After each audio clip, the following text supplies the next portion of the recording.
Assalamualaikum Buya. Assalamualaikum. Saya Tikno dari Cilacap mau bertanya. Bagaimana hukumnya melipat lembaran mushaf Al-Quran? Dan apa hukumnya mencium Al-Quran setelah kita baca? Sebagian ulama mengatakan tidak boleh dan sebagian lagi mengatakan sunnah. Lalu bagaimana pendapat Buya? Jangan tanya pendapat kami tidak punya pendapat. Kami ngikut ulama-ulama dari buku yang kita baca. Adapun masalah melipat Al-Quran, ini merusak mushaf. Bahkan bukan saja Al-Quran kitab. Kalau Anda ingin punya Quran, kasih tanda. Apakah tanda tempelan semacam ini? Atau potongan atau pita. Jadi jangan membiasakan melipat termasuk kitab. Karena melipat ini nanti akan terulang-ulang, akhirnya bisa terpotong, merusak huruf dan sebagainya. Kurang menghargai kitab, kurang menghargai Al-Quran. Maka upayakan agar tidak melipat Al-Quran. Ini sisi adab, sisi tata krama.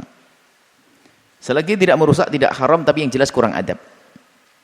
Baik, kemudian masalah mencium adalah tidak ada larangan di sini. Akan tapi jika ada orang mencium adalah dalam irama ta'zim, mengagungkan, adalah sah-sah saja.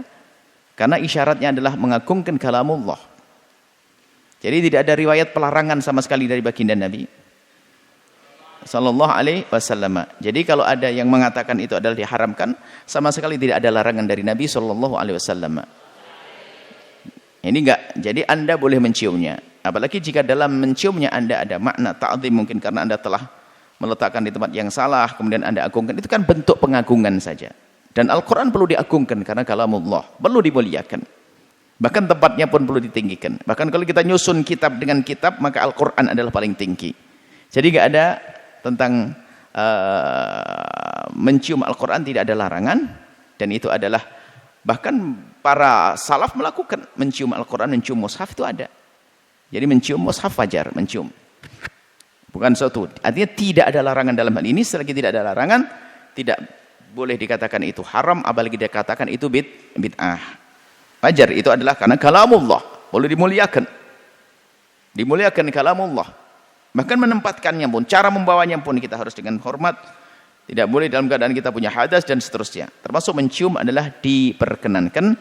Tentunya catatannya adalah yang mencium Al-Quran adalah orang yang boleh menyentuhnya. Anda dalam keadaan suci, punya wudhu.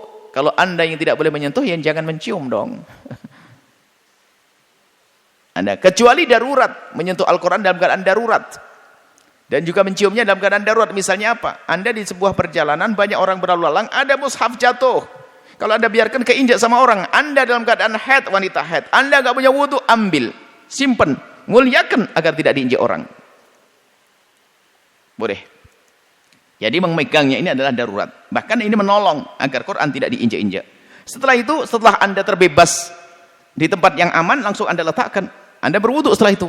Kalau tidak bisa, selagi Anda masih mungkin haid, wudu nggak bisa, maka tetap dibawa, diamankan. Nanti sampai di rumah disimpan. Seperti itu. Dan dimaafkan karena kasusnya kasus darurat. Seperti itu. Semoga Allah menjadikan kita hamba-hamba yang bisa mengagungkan apa yang Allah agungkan, mengagungkan baginda Nabi, mengagungkan Al-Quran, dan mengagungkan syariat baginda Nabi Muhammad SAW. Wallahu a'lam bishawab.